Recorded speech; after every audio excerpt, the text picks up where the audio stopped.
Welcome to Comics Bazaar, the channel of comics commentary and arcana. This video features X-Force number 3, cover dated October 1991. The cover is by Rob Liefeld, penciled and inked by him. It's a dynamic cover. Obviously the commanding image is that of the Juggernaut there, lashing out at X-Force. Also up there in the top right hand corner we've got Spider-Man swinging into action too. It's a very cool cover in my estimation. Like others, I prefer Liefeld when he inks his own pencils. I think his work looks the best that way. And this is the period of his art that has that dynamic appeal to it. Also, in the case of readers who would have picked this up in 1991 with artistic drive and ambition, for us at the time, it always seemed like Rob Liefeld was somebody whose artwork one could emulate or one could aim to achieve also. Very different from Jim Lee or some of the other artists working on the X-Books like Mark Silvestri over on Wolverine. Their art seemed like way out of the range of what was possible for a teenager back in 1991. But Liefeld, no. And that's because his figures look very much like posed action figures in some regards, with the straight limbs there, the straight arms on Juggernaut. But I like it. I think it works very well. Interesting too is this artistic decision not to draw in the lines, the webbing lines on Spider-Man, the red portions of his costume as well. I think it's effective, and I like the way that he kind of gestures towards Spider-Man's spaghetti webbing as well. So I think this is a good cover. I think it works well. Remember too, October 1991, this is up against X-Men number 1, Jim Lee and Chris Claremont's X-Men number 1. It's up against Whilce Portacio's Uncanny X-Men 281 on the shelves. It's up against Peter David and Larry Stroman's X-Factor 71 with the new team headed up by Havoc. So quite the month, October 1991. Let's open this one up to the first page. This picks up after the end of the previous issue. Black Tom Cassidy has summoned Juggernaut from another dimension using technology from the Jankos Corporation, and Teresa Cassidy, aka Siryn, has arrived in order to take on Juggernaut and her cousin Black Tom Cassidy, because both of them are holding hostage a number of prominent business executives. As the newscaster says, their goal seems to be to extort these billionaires for still unknown purposes. And one of those is Roberto da Costa, aka Sunfire, and Sunspot, and also Gideon, the mysterious Gideon, who is his mentor at this point in time. So that's a great anchor image there of Siryn flying up towards the top of the World Trade Center, the Twin Towers. This is nice work by Liefeld, inking himself, of course. Let's turn the page to the double page spread. Almost a complete double page spread, but with this inset panel. That is interesting. I'll talk about this in a moment. So we have Juggernaut here meeting Siryn up on the roof of one of the World Trade Center buildings. And Siryn says to him, "Game's done, Juggernaut. I'm bringing you and my crooked cousin Tom down." And Juggernaut replies, "Do tell, girlie. What are you going to do? Yell at us till we give up?" I like that. I like that. Tough guy banter, written in by Fabian Nicieza. And here's our creative team. So Rob Liefeld, plot and pictures. Fabian Nicieza, words and whining. Chris Eliopoulos, letters and fluffy hair. Joe Rosas, color art and sunshine. And this is the interesting panel here. So I like this design element of the black rectangle behind this particular panel, and we've got a close-up on Juggernaut's face at a tilted angle. Our attention is drawn to his eye, but this is the weird element. We're seeing what he's seeing, which is Siryn here, but she's overlaid on top of the image of him. That's a very interesting device there. And I think it works. It's the kind of thing that you could do in film, but Liefeld has done it here in the comics medium. Very, very interesting, inventive. I like it.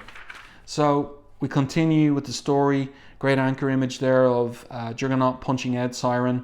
She's got to feel that.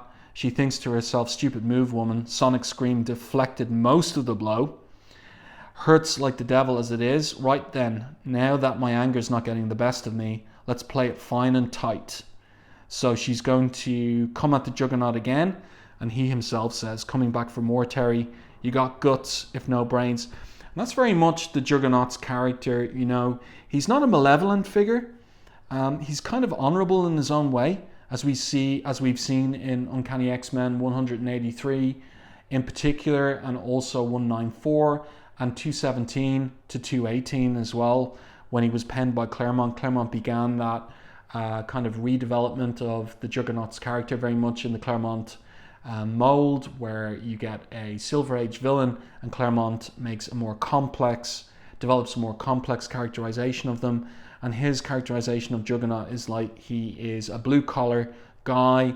He has no malevolent, wicked, evil intentions, but he gets misunderstood. And also, he does get involved in these schemes that Black Tom Cassidy dreams up, involving extortion in this particular case. Let's continue with the story, though. That's another great anchor image of Siryn there, letting rip with her sonic scream. You know what's interesting is, in the Marvel Universe, you've got these hints in regards to mutant parents and maybe how some of their powers might get handed on to their children.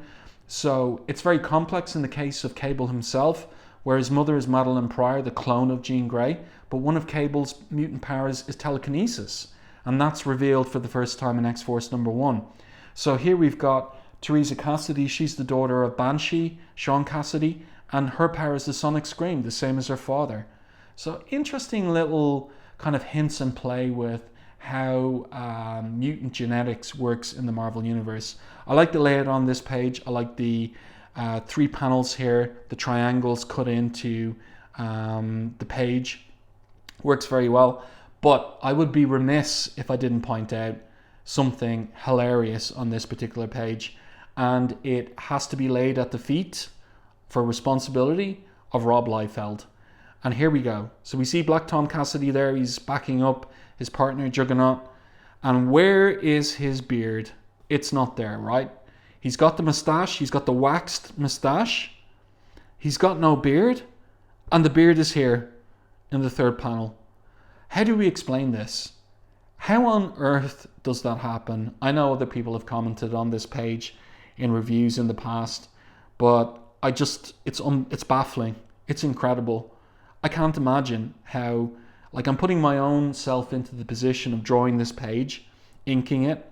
How on earth did the man miss the beard here? And also, how was it missed in the production office at Marvel Comics back in 1991? They still had a production office that was overseen by Virginia Romita, John Romita Sr.'s wife. They had a production office. There must have been a deadline crunch. And the evidence for that is the sneaky, unacknowledged inks by a very particular artist from the period as well. I'll point that out coming up. But Rob Liefeld, how on earth did you sign off on the inks on this page and send it off to the printers without drawing in Black Tom Cassidy's beard? And I'm just wondering about Joe Rosas. I'm wondering about him looking at this page and thinking to himself, he must have thought to himself, how come Black Tom Cassidy is clean shaven here and he's got a full beard here? And the man must have decided, Rosas must have decided not to help Liefeld out by colouring in a beard, because that's a possibility as well. Anyway, the page looks good drawing wise, but this is hilarious. And then we continue. So we've got Black Tom Cassidy's energy hitting Siryn here. That's another good anchor image. She falls off the top of the Twin Towers and she's thinking to herself, best to rethink my entire plan of attack. First things first, have to create a sound buffer, slow down my fall. So credit to Fabian Nicieza, where he's thinking out the logic of what's going on in the drawings that are handed to him, the pages that are handed to him by Liefeld to script. He does a very good job. I like Fabian Nicieza's scripting over Rob Liefeld's pages on X-Force. He does an excellent job. Credit to him. So she continues thinking to herself, hope that after 2 days of being able to keep the police and New York superhumans away. A surprise frontal assault would have worked. And that's interesting too, because why aren't the Avengers getting involved? Why isn't the Fantastic Four getting involved? So another little gesture there from Nicieza in terms of logic. Why would it be that nobody's intervened with what's going on at the Twin Towers, at the World Trade Center in Manhattan? But now we have the arrival of X-Force. I like that image too, where we're seeing Siryn from reverse angle, and we get to see her whole cape there with the black and amber stripes. By the way, I'm Irish, so black and amber are the colours of County Kilkenny. I'll just give you that little tidbit there. And we've got the upshot in the ship, and who's inside except for Cable and Domino. And Cable says, Siryn recognises Cable when he says, Scout Ship 1 to Teresa Cassidy, if you want another crack at them, why don't you hook up with an old friend? And so she recognises the voice as Cable's, and he says, I got X-Force with me as well. We're here to do what the police and the Avengers types are unwilling to do.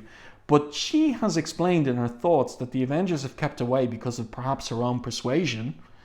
But he continues and says, are unwilling to do, put an end to this situation. Cold, hard, and mean. And that's what readers are looking for from X-Force in this period. A more action-oriented, more proactive X-Team. Sound good to you, he asks. And what is her answer?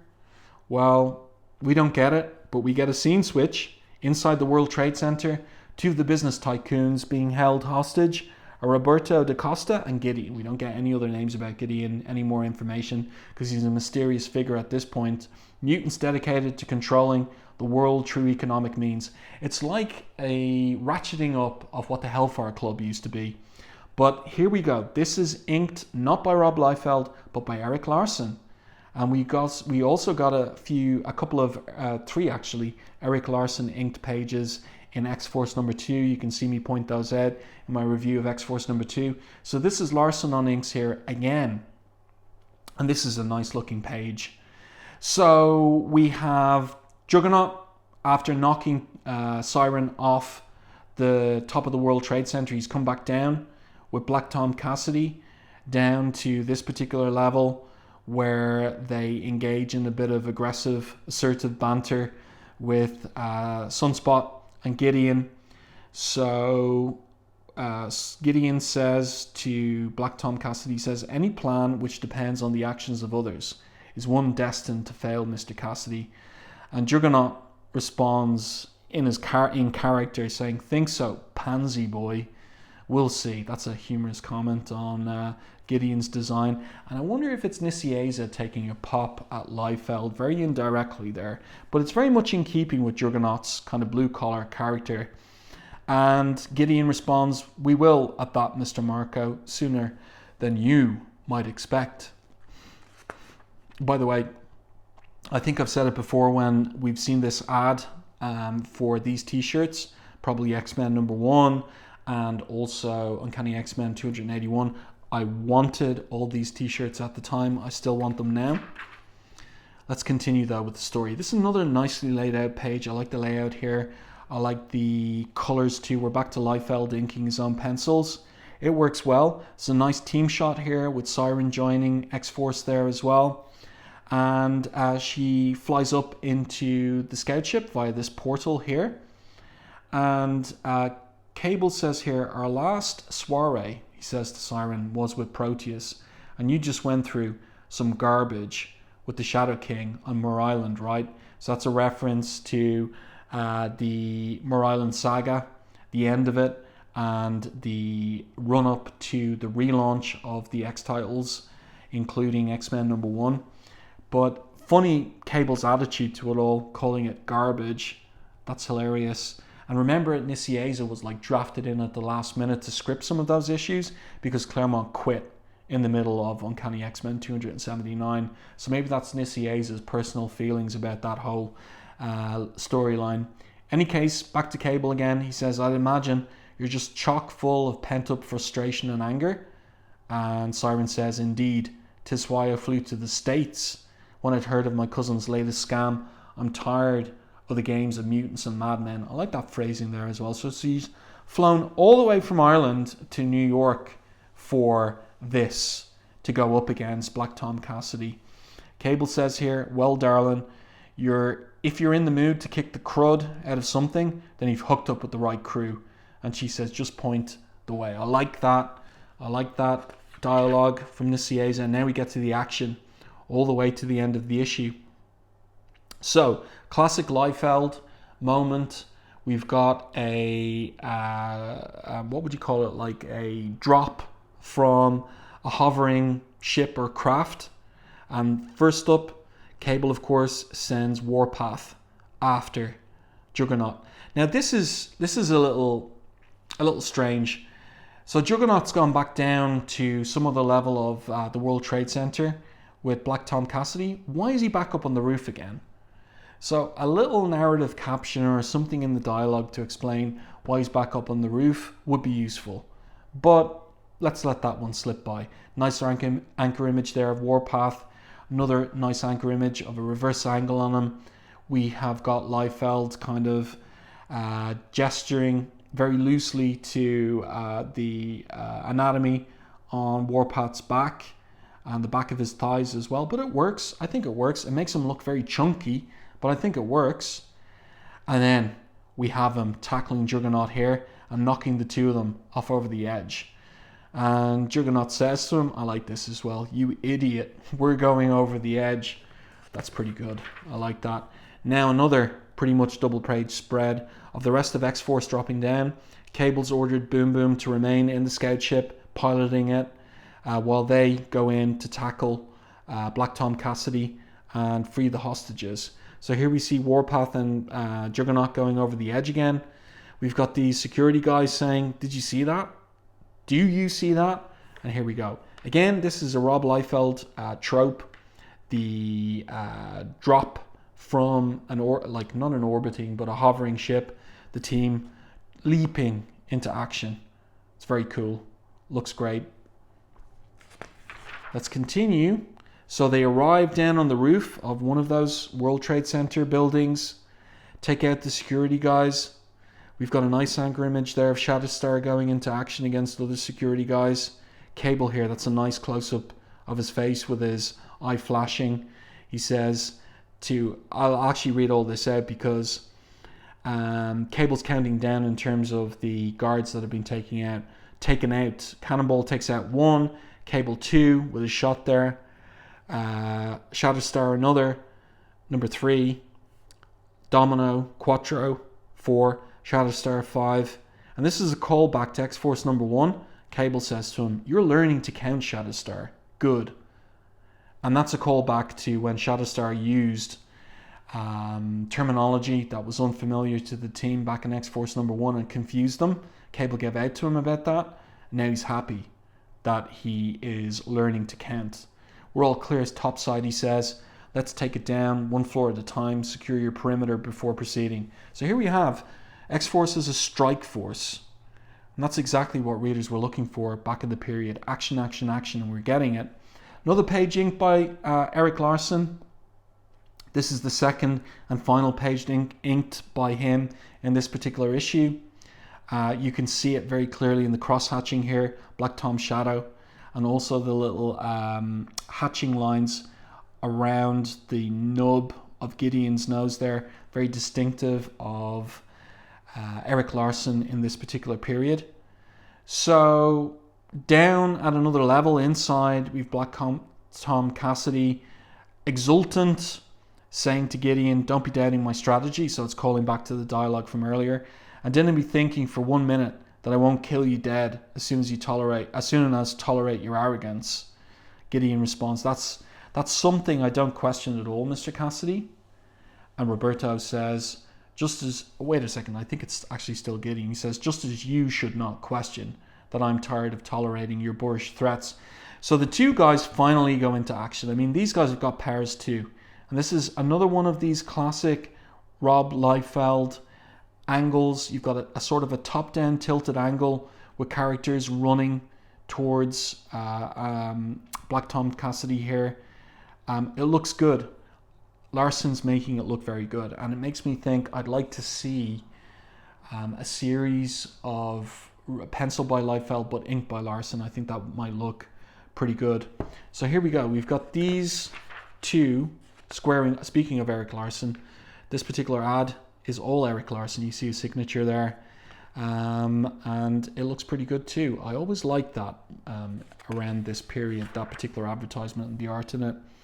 Anyway, another interestingly laid out page, close up there on Black Tom Cassidy, where he's aiming at Gideon with his shillelagh with his stick, and then Roberto Sunspot leaping into action against him. Black Tom says to him, "You're Sunspot, one of Xavier's pups, aren't you?"